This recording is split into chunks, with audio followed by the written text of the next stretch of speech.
Today in our 2017 Subaru Forester, we're going to be taking a look at and installing the Curt T-connector vehicle wiring harness with 4-pole flat trailer connector, part number C56040. Here's what this wiring is going to look like once it's installed on the vehicle. As you can see, we've got access to it from underneath the cargo area here, and that's where it's stored away when not in use. In order to do that, you can take it and you simply just kind of bundle it up in here, lay it down in there so it's out of your way, and you've got full use of your cargo area without needing to worry about damaging that wiring. But when you're ready to use it, you just pull it back out, and then you can close the trunk, and you want to make sure to avoid the latch area so that it doesn't pinch the wiring. And then you've got easy access to plug it into your 4-pole trailer. So I'll go ahead and put it back in the storage area, but what's really nice about this is that it's a nice plug and play system. So it just simply plugs into the factory wiring on the vehicle, and you don't need to worry about tapping in with T-connectors behind the tail lights. It also features a module box that helps to protect your vehicle's electrical system from any backfeeding from a short in the trailer. And overall, this wiring harness is nice and easy to install, but it's also very convenient and is going to do a great job of making sure that you've got power to your trailer. So now let's show you how to install this wiring. So first thing we'll need to do is we're going to have to take everything out from back here in order to gain access underneath.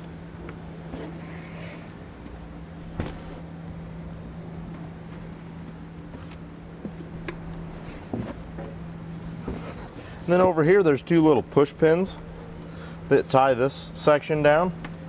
So I'm going to use a trim panel tool, but if you don't have one, you can just use a flathead screwdriver, and you just need to get under here and pop them out.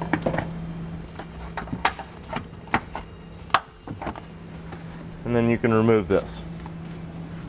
Then once we're over here, there's a 10mm bolt that's under this, and then a screw in this hook. And we'll need to take those out in order to be able to remove the side paneling. So in order to get to that 10mm bolt, you need to lower this hook. Then you just take a flathead screwdriver, get in there, pry a little bit, and it'll pop out because it's just got two little retaining tabs on it. And then you can remove that 10mm bolt.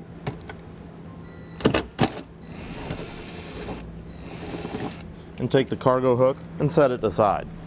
Then inside this little cargo hook, got a Phillips head screw that you need to loosen up.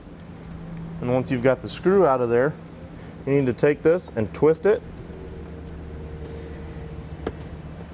to the left, and it'll come out.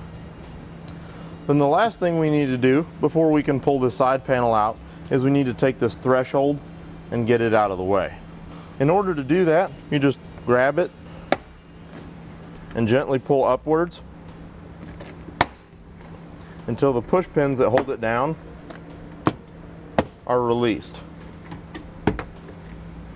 Then you can take that and set it aside. So now there's a few push pins that hold in this side panel. So you just gently take the bottom and begin to pry outwards, and it should pop right off. You can see those push pins there. And then right back here we've got this blue tape that's holding the connector for our wiring harness. So we'll pull our side panel back here and make sure that our wiring is routed to where it'll be coming out underneath that panel when we put it all back together. And then here on our connector, we can make the connection with our wiring harness. You want to make sure it clicks so that you know it's secure. So then we'll find a good place to mount our module box here. And I'm going to mount it right along the inside here on that flat spot. So I'm going to take a little bit of rubbing alcohol and just clean that area to make sure that it's going to adhere well with the double-sided sticky tape. And on the back of the box, I'll take the double-sided sticky tape, put it on there, and then I'll be able to mount it right there where I just cleaned off.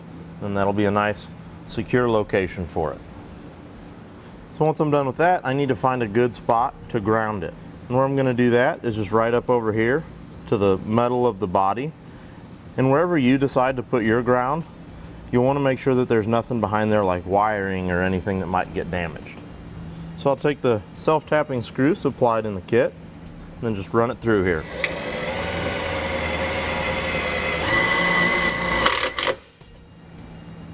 Then you want to make sure it's down nice and tight. So then once we've got that in place, we can take some of this wiring, and I'm just going to put a zip tie around it just to kind of help secure it so it's not all over the place. And then I'll clip off the excess on that zip tie. While I've got it here, I'll go ahead and install the fuse into the fuse holder. Now we're ready to begin reinstalling our side panel.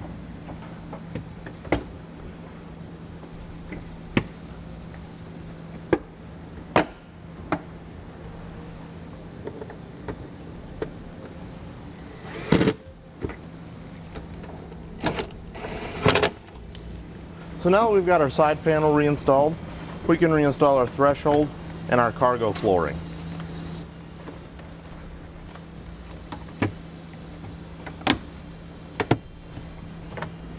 You just want to make sure that this weather stripping is back up over the edge of the threshold so that it can function properly.